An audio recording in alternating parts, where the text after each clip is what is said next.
Thank you very much, Mr. President. Ladies and gentlemen, good evening. Assalamu alaikum. Lovely to see you all here tonight.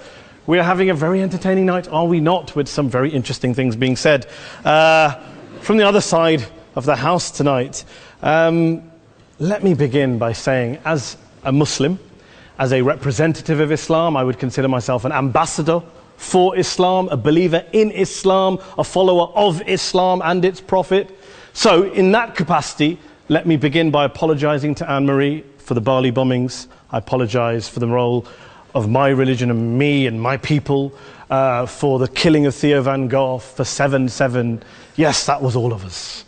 That was Islam, that was Muslims, that was the Quran. I mean, astonishing claims to make in the very first speech tonight, on a day like today, where the Conservative Prime Minister of the United Kingdom is having to come out and point out that these kind of views are anathema. And I believe you're trying to stand for the Labour Party to become an MP in Brighton. If you do, and you make these comments, I'm guessing you'll have the whip withdrawn from you, but then again, UKIP's on the rise, they'll take you, the BNP, they might have something to say about your views. This is what Mehdi Hassan always does. By the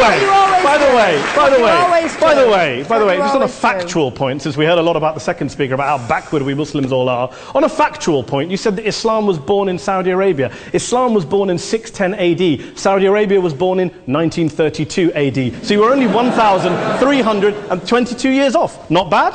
Not bad start there. Talking of maths, by the way, a man named Al-Khawarizmi was one of the greatest mathematicians of all time, a Muslim, worked in the golden age of Islam. He's the guy who came up with not just algebra, but algorithms. Without algorithms, you wouldn't have laptops. Without laptops, Daniel Johnson tonight wouldn't have been able to print out his speech in which he came to berate us Muslims for holding back the advance and intellectual achievements of the West, which all happened without any contribution from anyone else other than the Judeo-Christian people of Europe. In fact, Daniel David Levering, the author of the Pulitzer Prize-winning historian and author of The Golden Crucible, points out that there would be no Renaissance, there would be no Reformation in Europe without the role played by Ibn Sina and Ibn Rushd and some of the great Muslim theologians, philosophers, scientists in bringing Greek texts to Europe. As for this being our university, I will leave that to the imagination as to who is our and who is there. I studied here too. An astonishing set of speeches so far making this case tonight. A mixture of just cherry-picked quotes, facts and figures, self-serving, selective, a farrago of distortions, misrepresentations, misinterpretations, misquotations.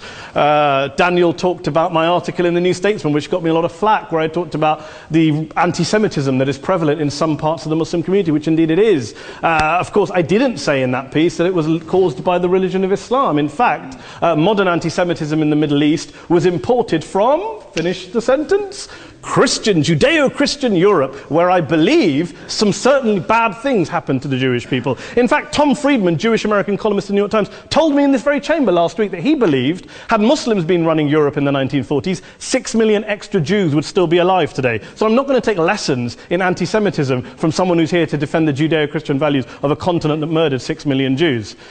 Moving swiftly on. Yes. Absolutely. Well, I'm about to make that point. No, I'm about to make that point. You're right. I agree with you 110%. That is my point. I don't think Europe is evil or bad. I'm a very proud European. I don't want to judge Europe on that basis, but if we're going to play this gutter game where we pull out the Bali bombing and we pull out examples of anti-Semitism in the Islamic community, then of course I'm going to come back and say, well, hold on. I mean, look, let's be very clear. Daniel here was a last-minute replacement for Douglas Murray, who had to pull out. And Douglas and I have a well-documented differences, but to be fair to Douglas, as to be fair to Anne-Marie and to Peter, atheists. Atheists see all religions as evil, violent, threatening. What the problem I have with Daniel's speech is that Daniel comes here to run this robust defense of Christianity, forgetting that his fellow Christians, people who said they were acting in the name of Jesus, gave us the Crusades, the Spanish Inquisition, the anti-Jewish pogroms, European colonialism in Africa and Asia, the Lord's Resistance Army in Uganda, not to mention countless arson and bomb attacks on abortion clinics in the United States of America to this very day. I would like a little bit of humility from Daniel first before he begins lecturing other communities and other faiths on violence, terror and intolerance. But, no thank you. Some water. But I would say this, to address the gentleman's very valid point here, I'm not going to play that game. I don't actually believe that Christianity is a religion of violence and hate because of what the LRA does in Uganda or what Crusaders did to Jews and Muslims in Jerusalem when they took back the city in the 12th or 13th or whatever century it was.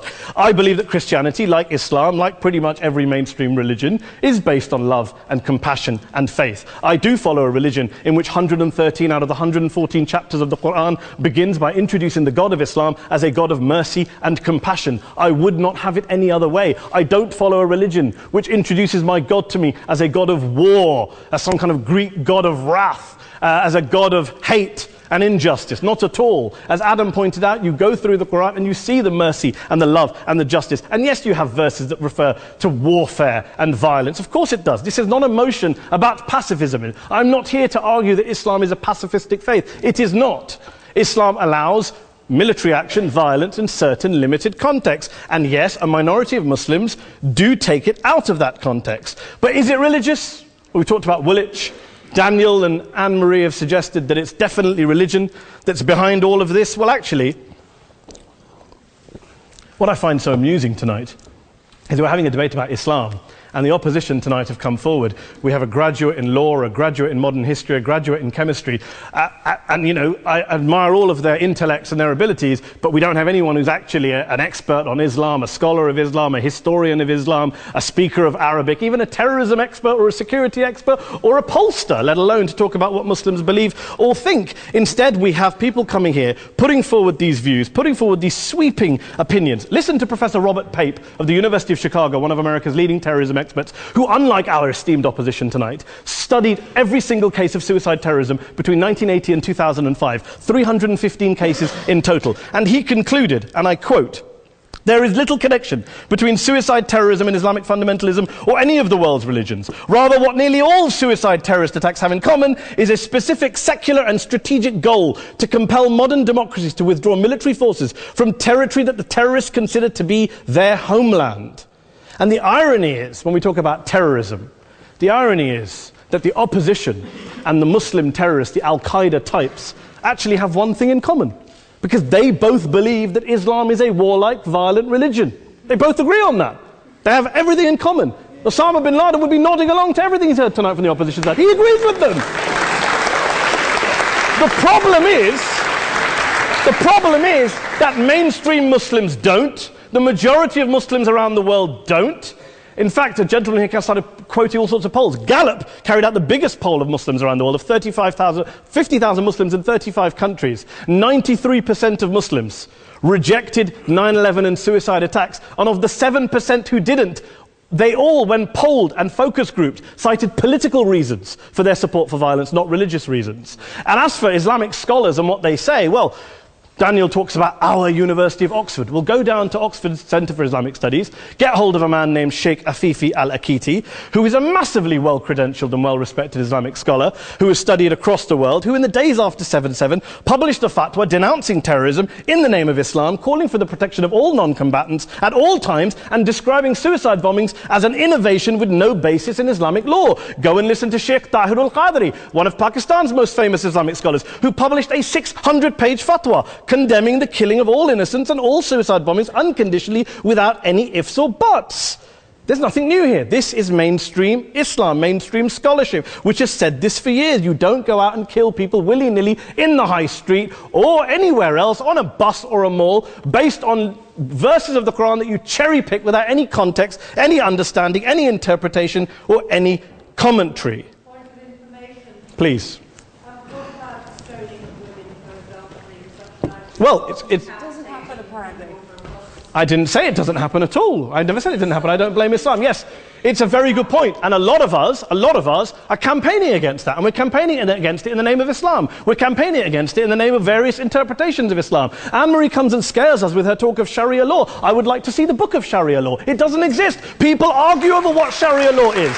And you empower the extremists by saying there is only one version. You empower them all. I don't believe you took any interruptions, Anne-Marie, so I think you should stay there for a moment. Several countries. Here's what we're dealing with.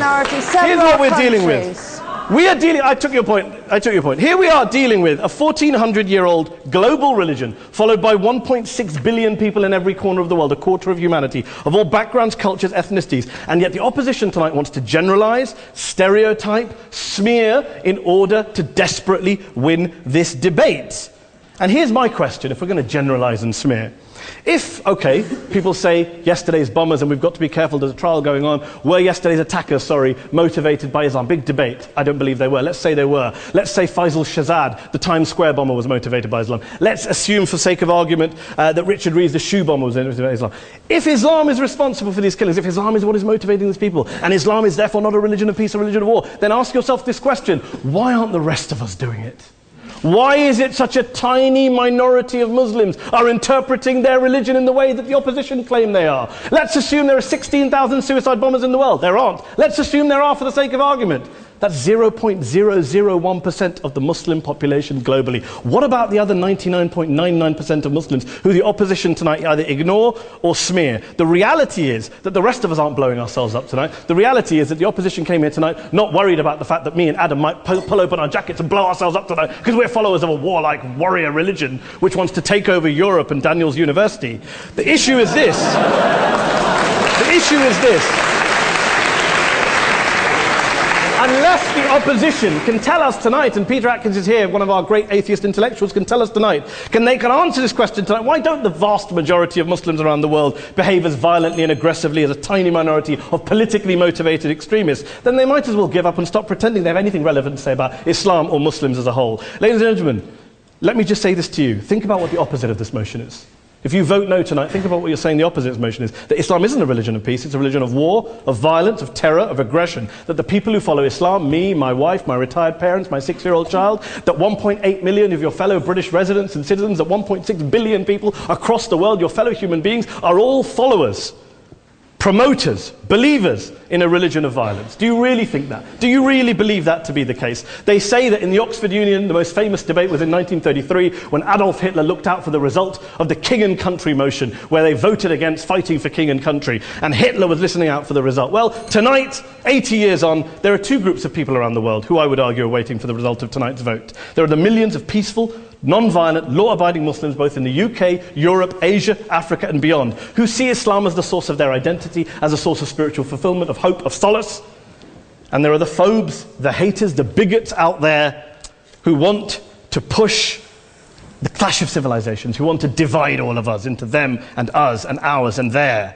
Ladies and gentlemen, I urge you all not to fuel the arguments of the phobes and bigots. Don't legitimize their divisions. Don't legitimize their hate. Trust those Muslims who you know, who you've met, who you hear, who don't believe in violence, who do want you to hear the peaceful message of the Quran as they believe it to be taught to the majority of Muslims, the Islam of peace and compassion and mercy, the Islam of the Quran, not of Al-Qaeda. Ladies and gentlemen, I beg to propose this motion to the House. I urge you to vote yes tonight. Thank you very much for your time.